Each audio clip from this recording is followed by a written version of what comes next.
Hey everyone, welcome back to Tactical Magic. This is Molly Mandelberg, your host, and I have a very special and brilliant guest with me today, Claudia Monacelli, Ph.D.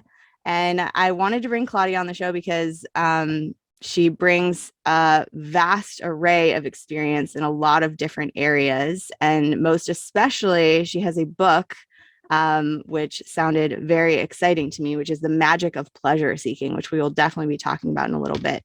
It's not just about mastering technology. It's not just about brand or messaging. It's not just about making more money. It's about showing up in a big way so your people can find you. This is about bringing your most wild and authentic self into the hustle and grind. Welcome to Tactical Magic, a business strategies podcast for the warrior goddess entrepreneur. Claudia is a psychic medium, medical intuitive, energy healer, hypnotherapist of past life regression therapy, NLP specialist. She also has a history in being an interpreter. She lives in Italy. There's so much amazing stuff to unpack about Claudia. On this show, we like to deliver examples of thriving, examples of following your own path and finding something magical and beautiful for yourself in your own life. And I have to say, Claudia is an amazing example of finding your own path and doing that with grace and ease. And I'm really excited to have you on the show, Claudia. Welcome. Thank you so much, Molly. Say that again. Brilliant. Oh, that sounded so good. Thank you. Yes, of course. So before we dig into all the magic that you do, tell us a little bit about the journey to finding your path. Because I know a lot of people out there listening are probably either working a side hustle or they're working something that isn't quite it yet. And they're hoping to find that clarity, find their path. So what's that journey been like for you? Well, to tell you the truth, when I started that path, I was a full-time university professor, and now I just teach at the university, whatever I like. But I was a full-time university professor, and I couldn't stand the idea that men were being promoted ahead of me. And I had many more publications, more qualifications. They didn't have the 3 letters after their name. So I thought, okay, well, this university is telling me literally, just sit back. We don't want you to have power. Okay. So I thought, let me do the next thing that I know how to do really well. I'm a third generation member of the occult. My mom and dad were both in some way that I won't go and get into now, worked with the occult. So I started literally reading cards, tarot, oracle cards on YouTube. I had never gone to YouTube to look for readings ever. I just did it as a game. So I started, and I thought, my goodness, people are watching, people are commenting, and I didn't want to show my face because I was a professor. I didn't want anyone to see my face until someone's, they convinced me. They said, come on, you have to put a face to that, to those hands and that voice.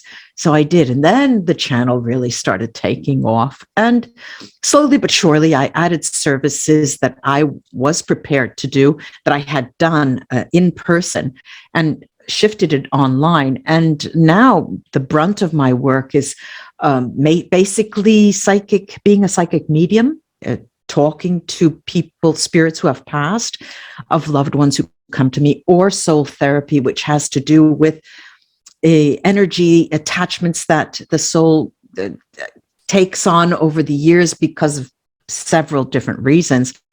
And so that is the big mainstay. Of course, I still am an author. I still write.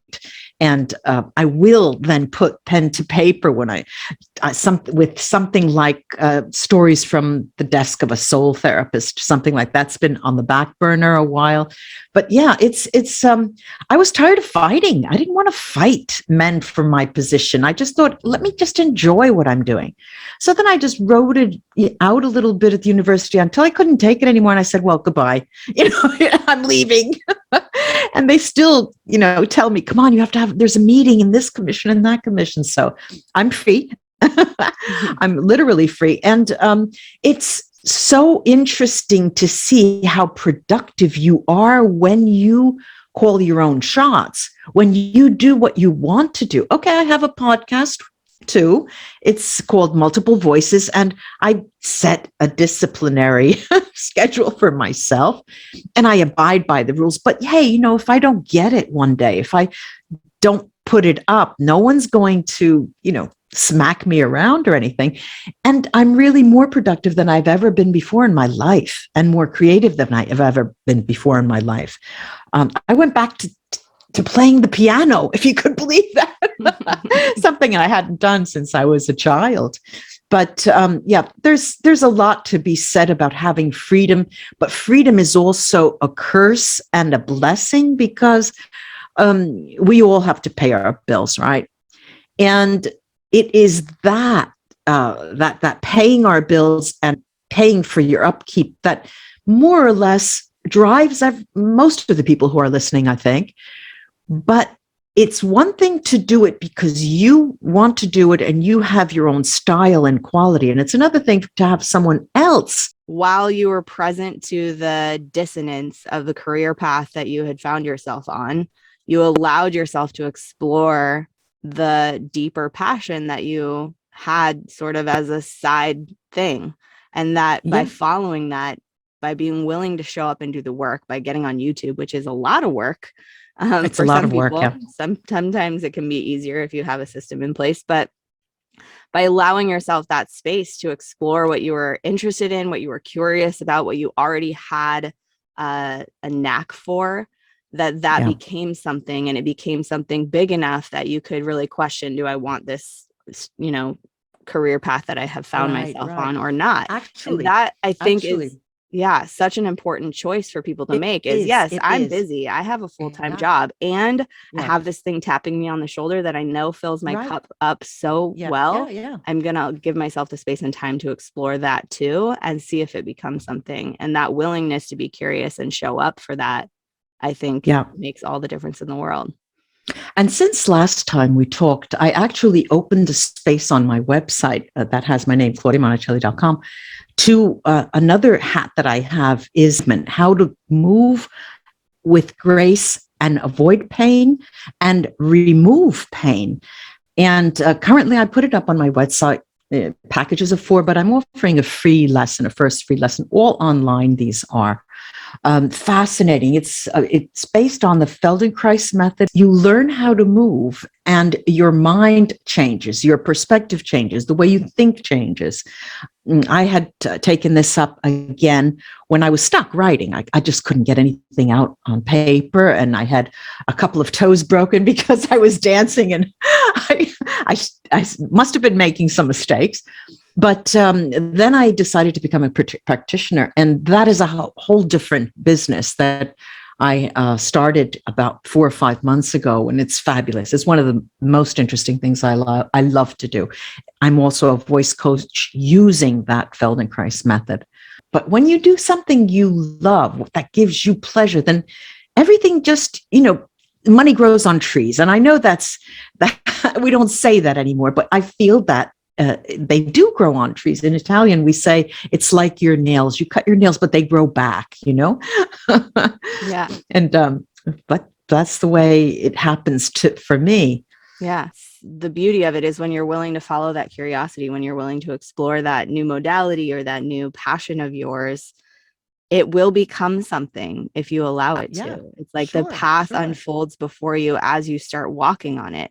I think one of the challenges, and I've mentioned this in plenty of episodes on this podcast, but a lot of us think that if we sit here and think about something long enough, we'll get clear on how it's going to work or how it's going to become a business or how we'll make it profitable. I was just having a session with a client yesterday talking about this, that the sitting around and trying to intellectualize and cognate your way to clarity and know the whole path before you start down it is nearly impossible if it's ever untenable. Possible at all. No, it's not tenable. It's really healthy. I've learned many, many years ago that doubt is, if you can embrace doubt, you'll just fall on your feet like a cat all the time. It is, even when I was just saying, this lessons of movement. Of course, I never know how it's going to go unless I have a person in front of me, and that person will allow me to learn how to allow someone else to move that has a certain handicap, that has a broken knee, that has a new hip, that doesn't know what their back looks like because they don't have eyes back there. When you dance, the partners are always different, and you never know what it's going to be like. And that's the same as working with clients. And you can't say I'm an expert. Yeah, sure, I know my stuff. I've been studying it so much, and I probably know a bit more than you, but you know yourself more than me. And ultimately, when you go to a doctor, the doctor has to hear what you have to say about yourself. They can't do anything for you unless they hear you out.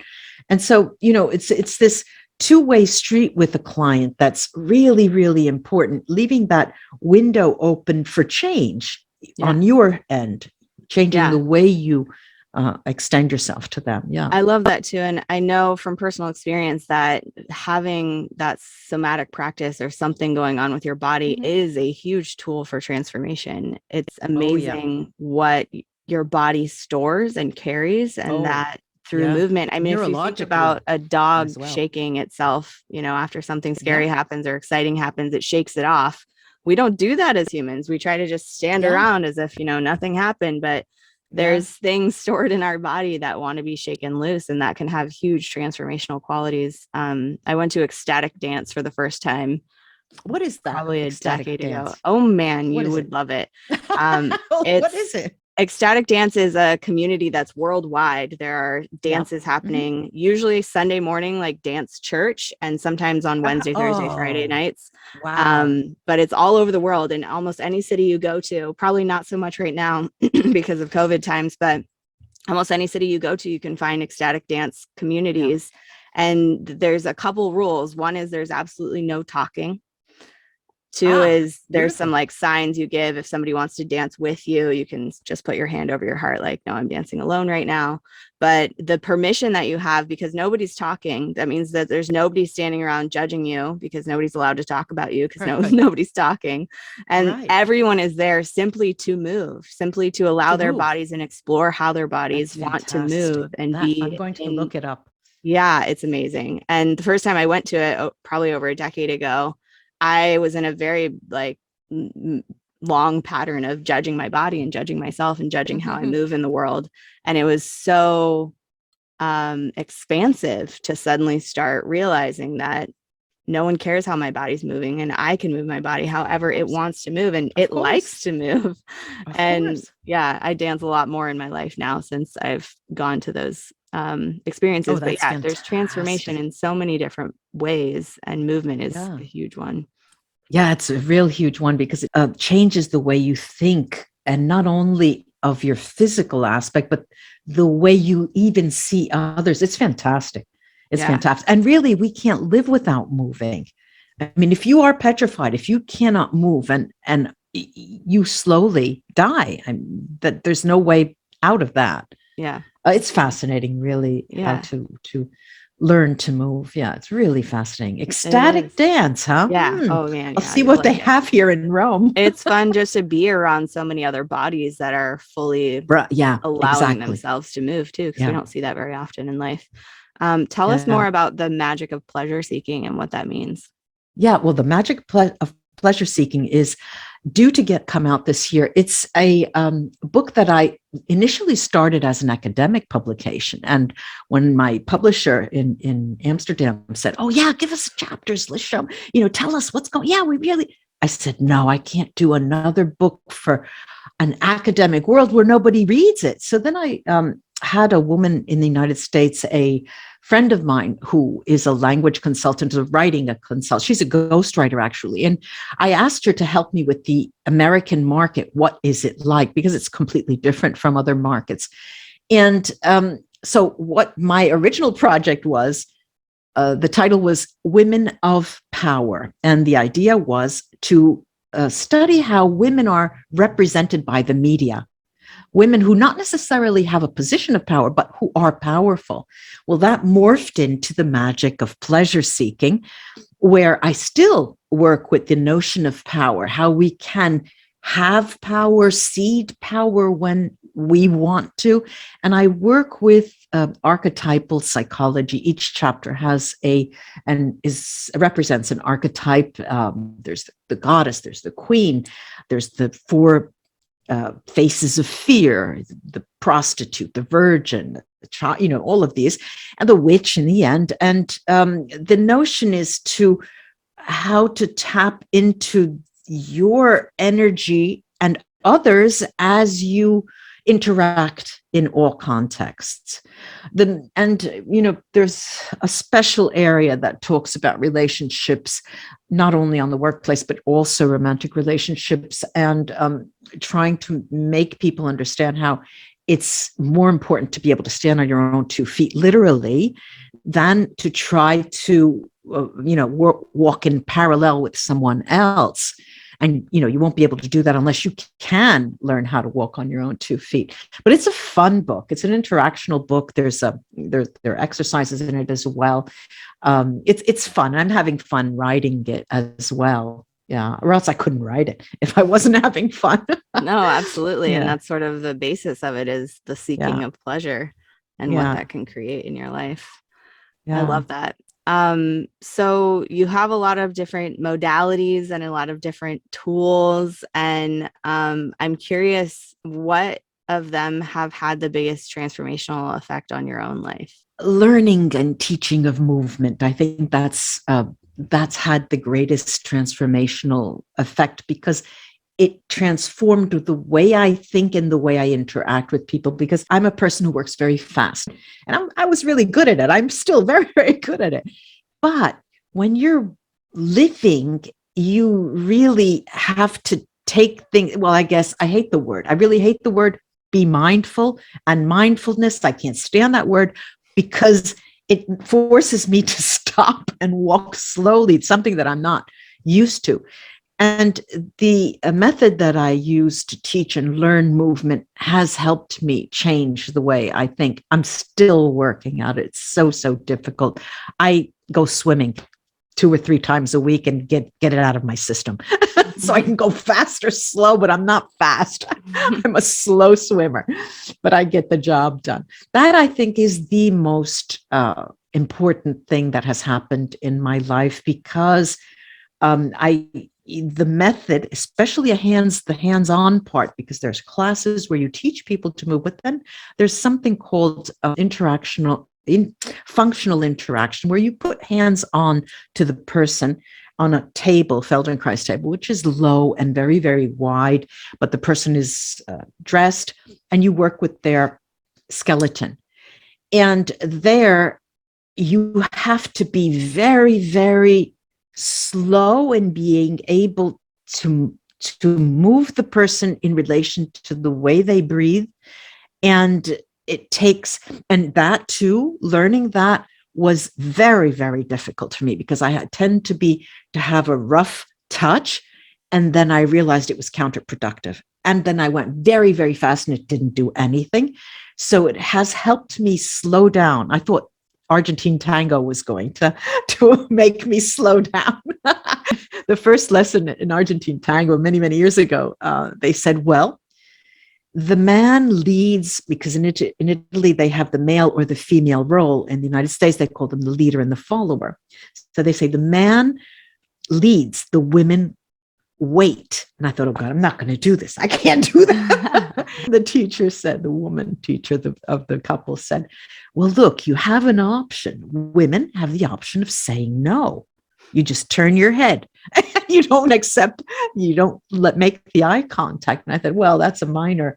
Yeah, I don't know if that will be, anything as good as leading, So that is difficult. But I think women have their way of suggesting to the follower, the leaders, how to move and when they should move. Put a little bit of an element of creativity in the dance. Absolutely. I think as a type A, very independent female, I have a hard time with partner dancing as well, because it's not normal or comfortable or supposedly safe to give up the control to someone else. But there's also something so powerful in surrender of that kind, and to being guided and led. And I think a great lesson Yeah. for how we interact with the divine and the universe of, surrendering to the flow of the direction that life is guiding us towards and not being in It's very resistance. difficult, that Yeah. surrender. I don't know. I'll give you an example. When you said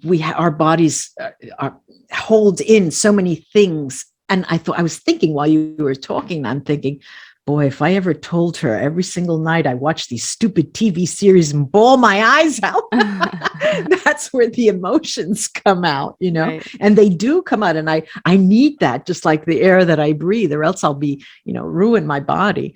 But surrender is difficult, because there was a woman from Argentina who came and gave us a lesson once, only women. And she said, look, you think you can trust a man for 3 minutes? Because the dance lasts 3 minutes.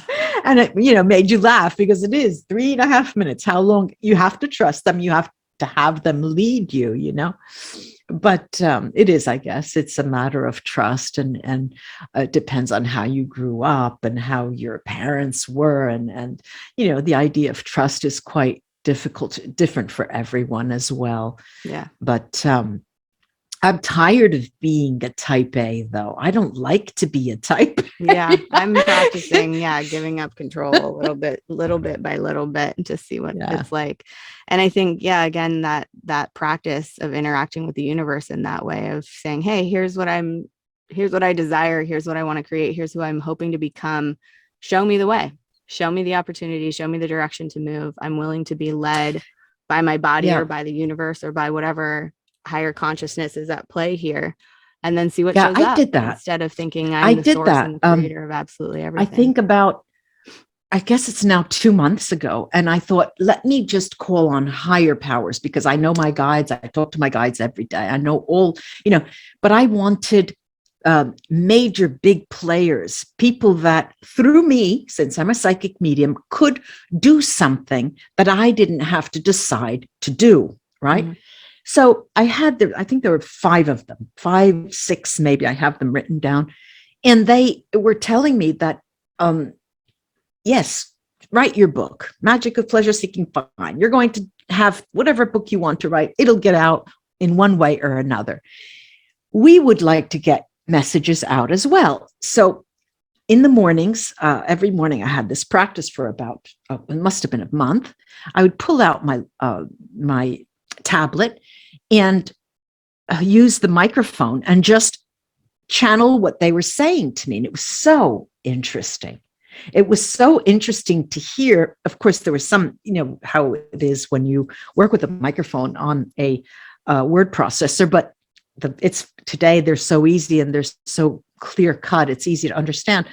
But what came out after each session, I had to go back and read it. And I think, my God, is that possible that I should be doing that? And I'm this is me being very, very honest. I was incredulous that, why are they giving me so much importance, And then I thought, come on, you have to rise to the challenge. Get up and go, But I'm still, wallowing in that, because I'm not sure how to go about it. What's the best way? And I have all the, how you have thousands of plans, and that I want to get that finished and that finished and that finished. And when am I going to do this?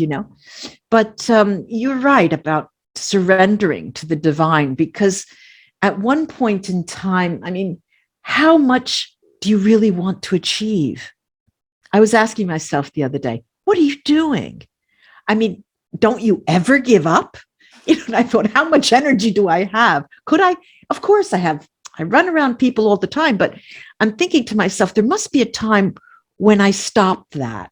And I thought, I don't know, I'm on paranormal romance, psychic novels now, thinking that I want to start writing those. And how the expression goes, calming the mind for meditation. That for me is useless. I still have to feel it and experience this idea of surrender. I really do. I think I'm coming away from this talk with you, Molly.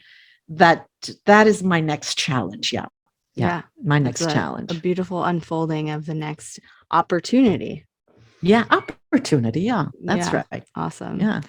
Well, we have a couple minutes left. I'd love for you to let people know how they can best find you, and what ways that they can work with you if they want to. Yeah, I have two websites. Mine with my name, claudiamonacelli.com, where I have a part of my works as an author and the movement, the lessons that I teach, and voice coaching there using the Feldenkrais method. The other website that I have is christelmartinet.com, Christel with 2 L's and an E, and Martinet with 2 T's and an E.com.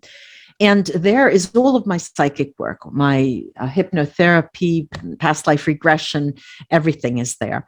I have a very strong Instagram account profile. It's the magic of pleasure seeking.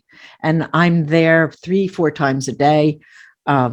That's bustling. That's the new, the mushrooming. Nice. Awesome. Yeah.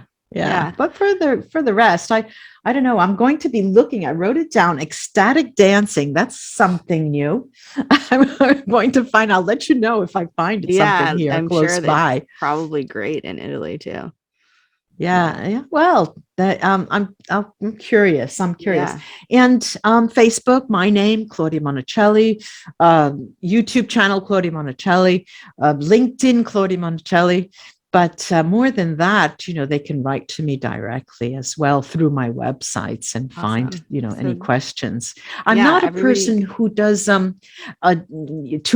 or mentoring, that kind of thing, because I've taught so much in my life. But I think that you teach by your actions. And so people learn from what you do, that's my take on that. Of course. Absolutely. Yeah. So everybody go find The Magic of Pleasure Seeking on Instagram, and Claudia Monacelli will have her website URLs in the show notes of this episode. And I like to ask this question, even though you've shared some magic and wisdom on this episode, do you want to have any words of wisdom you want to leave people with? Yes. Well, the words of wisdom that I have are sort of keywords. First one is think. Love, reach out, and give. That's the only thing. And just don't be fearful. That will kill us. Remove the fear in your life. Just get rid of it any way you can. Go to hypnosis. That will get rid of it, because it will ruin your life. Get rid of the fear. Yeah. Believe in you. Keep going. Yeah. Awesome. Well, thank you, Claudia, so much for coming on the show. And I had so much fun. I feel very light getting to talk to you. And be sure to check out Claudia's podcast. Also, it's The Magic of Pleasure Seeking? It's called Multiple Voices. Multiple Voices is her podcast, and I will be on there at some point too. So keep an eye out for that. Awesome. And whatever happens, keep asking big questions and taking bold action, because you are here for a reason. Bye.